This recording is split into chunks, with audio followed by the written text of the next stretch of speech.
pasca terjadinya peristiwa Duren 3. Angka kita langsung anjlok di angka 28. Dan kemarin pada saat penetapan FS sebagai tersangka, angkanya naik menjadi 78. Dan ini adalah pertaruhan institusi Polri, sehingga harapan kita angka 78 itu minimal sama atau naik. Sesuai dengan arahan Bapak Presiden, bahwa kita tidak akan ada yang ditutup-tutupi, semua kita buka sesuai fakta, ungkap kebenaran apa adanya. Jadi itu yang menjadi pegangan kita. Terima kasih tim sus yang telah bekerja, dan saya harapkan untuk tim sus betul-betul bisa bekerja maksimal sehingga nanti kita bisa tentukan berapa orang yang masuk kelompok pidana utama terkait dengan pembunuhan, mana yang obstrak dan mana yang melanggar kode etik, dan semua itu nanti akan kita ungkap ke publik. Kita libatkan juga kelompok eksternal, masyarakat juga ikut mengawasi, teman-teman di Kompolnas juga ikut mengawasi, termasuk juga rekan mitra kita yang ada di DPR yang juga ikut mengawasi, dan ini semua menjadi pertaruhan kita. Saya harapkan untuk rekan-rekan semua mengikuti apa yang menjadi keluhan masyarakat di wilayahnya. Beberapa hal yang menjadi catatan, yang namanya perjudian apapun bentuknya, apakah itu darat, apakah itu online, semuanya harus ditindak. Jadi saya ulangi, yang namanya perjudian, apakah itu darat, judi online dan segala macam bentuknya harus ditindak. Saya tidak akan memberikan toleransi. Kalau masih ada yang kedapatan, pejabatnya saya copot. Saya tidak peduli apakah itu Kapolres, apakah itu Direktur, apakah itu Kapolda, saya copot. Demikian juga di Mabes juga sama, tolong betul-betul diperhatikan. Kemudian hal-hal yang menjadi keluhan masyarakat dan dilaporkan, tolong dibereskan. Demikian juga masalah narkoba, jangan ada yang main-main. Kalau ketahuan main-main dengan masalah narkoba, mengatur, mengedar atau pengguna, ketahuan, saya copot.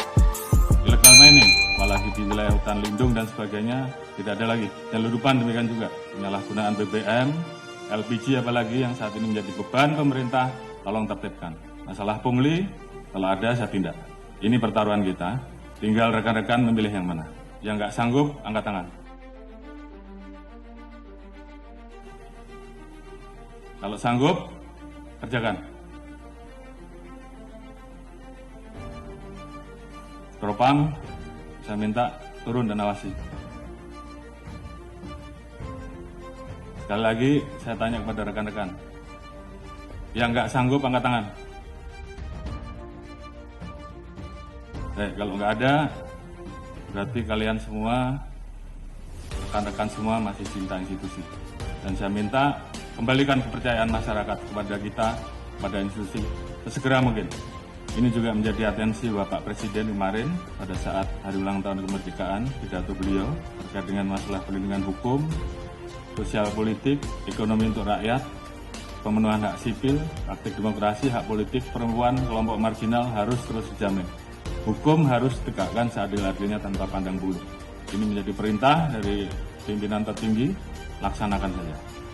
Peran pemimpin juga saya harapkan bagaimana peran rekan-rekan untuk selalu mengingatkan anggota, termasuk mengingatkan diri kita sendiri. Dalam situasi seperti ini, tentunya banyak anggota kita yang kemudian tidak percaya diri. Bangkitkan semangatnya, bahwa dari 430.000 personel Polri, saya yakin masih banyak personel Polri yang baik. Tunjukkan dalam kinerja rekan-rekan, sehingga masyarakat kemudian merasakan, kemudian melihat bahwa lebih banyak polisi yang baik. Dan ini kita harus saling mengingatkan.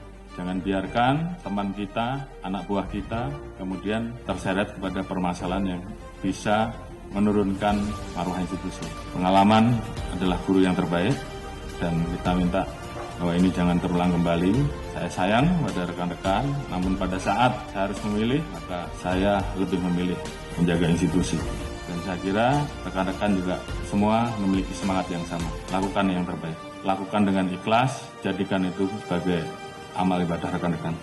Jaga soliditas internal. Permasalahan yang ada, saya harapkan membuat Polri menjadi lebih solid. Jadikan ini guru yang terbaik. Ingat bahwa banyak yang tidak ingin Polri solid. Jadi saya minta justru dengan permasalahan ini, bagaimana kemudian kita menangani dengan baik dan meningkatkan soliditas internal. Satya Prabu, kepada pimpinan tertinggi kita sehingga kita betul-betul bisa mengawal seluruh kebijakan pemerintah dan arahan Presiden terhadap kita. Jaga marwah dan nama baik institusi. Ini bukan masalah pangkat, tapi bagaimana rekan-rekan memposisikan institusi ini di dalam hati sanubari rekan-rekan. Kita menempatkan profesi rekan-rekan sebagai ibadah, maka saya yakin semuanya akan berjalan dengan baik. Setelah ini, tunjukkan kerja rekan-rekan, jangan kendor, semangat. Tugas kita masih banyak, lakukan yang terbaik yang bisa rekan-rekan lakukan, kembalikan kepercayaan publik. Dan saya yakin dengan soliditas yang ada, kita semua bisa.